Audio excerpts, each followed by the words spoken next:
La flama del Canigó ha arribat per 5a vegada a la nostra ciutat la vigília de Sant Joan. Per primer cop, 2 membres de la colla dels bastoners han estat els encarregats de portar la flama fins a les portes de l'Ajuntament, on el tinent d'alcalde de Cultura els ha rebut.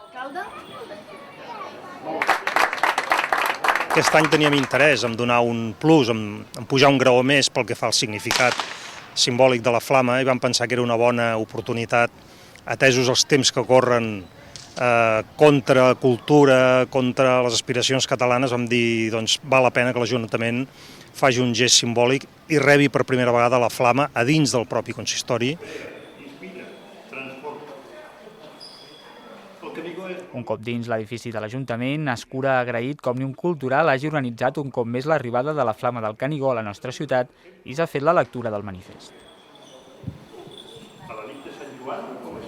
La flama el que expressa és la unitat dels països catalans. Per tant, la Catalunya Nord, la Franja, les Illes, el País Valencià i el Principat. Aquest foc que recull el Canigó, que de fet són els nostres orígens, servirà per encendre totes les fogueres de Sant Joan. És un acte de reivindicació nacionalista de la nació catalana.